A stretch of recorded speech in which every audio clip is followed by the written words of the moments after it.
a very beautiful thing Swamiji just said just few days ago.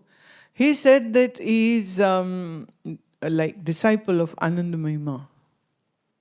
And he said, I was a Vedantist, all into reading scriptures and very, very studious kind of sadhu I was. And I happened to meet Anandmurti. Somebody took him there. And he said, the day I saw her, he said, I don't know why, but tears started rolling. And I was crying, and I have no idea why I'm crying. And the point came that my eyes closed, and after many, many hours, when I opened my eyes, everybody was gone. Anandmurti was gone. Everybody's gone. And I was wondering, what was that? What happened to me? He went into samadhi just having the vision of Ma. And he said that day, from that day onward, I never had an idea that she is just a mere woman, a mere human being. For me, she was embodiment of God. She was God for me. And once you see Guru as a God, you won't judge God, you won't analyze God. You will just love and serve and celebrate. Because you are with the living God. And Swamiji was saying that for me, Anandmurti was my living God. So if she speaks something, fine. If she doesn't speak something, I'm fine. Because I'm in presence of her. This her is in a capital letter. I'm in presence of her. And he said that I just changed from being just a theoretical, studious sadhu to a heart which is melting with love and mind which is quiet. And she was not an orator.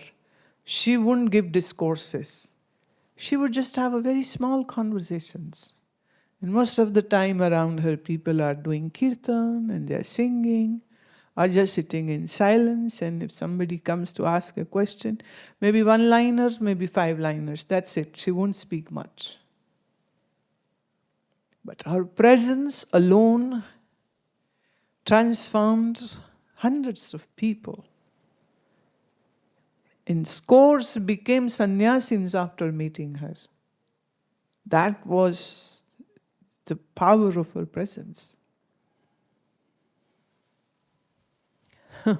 And I was sitting on the sofa, and he was sitting on his single bed, and he's talking to me, and suddenly he stood up, and because he is standing, so I also stood up, and then he comes and grabs me from my arms, and he says, "And I love you so much."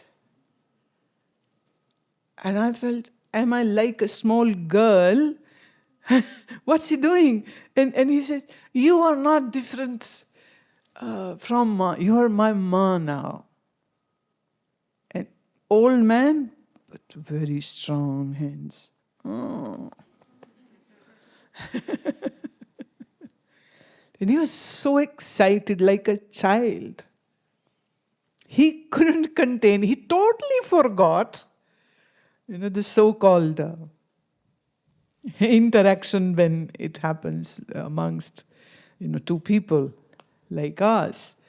He just so-called broke the protocol, and he just comes in, and I was laughing and he was laughing, and he said, you are not different from me. You are my Anandmurti. And he said, see, coincidentally, you are Anandmurti. You are. You are. So you have even the same name. I said, okay, Swamiji, whatever you say so. He was a very staunch, sincere, hard-practicing sadhu. But one meeting with Anandmurti just transformed him. Where was the resistance? Where was the effort? None. It's like, somebody goes all the way to a well to fetch a pail of water and, uses the ropes to bring out the bucket of water and then walks back to fill his drum. So much hard work. And if his drum is like 300 liter or 500 liter and you have to fill all, how many hours it would take? And now I'm putting another scenario. And suddenly there is a big rainfall happening. And in just 1 hour time, without any effort, the whole drum is filled. That's what we call grace. Your efforts are like bringing out a bucket of water from the well. And sometimes the rope is broken. And sometimes the bucket has a holes. And sometimes you drop the bucket. And you can't reach that big drum which you are supposed to fill. Meaning so many flaws while doing the sadhana. And grace is when the rain comes. No effort, drum is full. Overflowing. How come drum is full? The drum should be lid free, no lid. Because if the lid is on the top of the drum, the lid will be doing the resistance and the raindrops can't go into the drum. So you have to have no lid on the drum, and the rain falls and the drum gets filled. Easy, easy breezy. So when we are ready to break our egos and break our patterns of thinking and break our patterns of expectations and depressions and anger, and when we are in a total let go and total surrender, then it is the possibility of the grace to fall on you. Grace then comes like a rain and drenches you.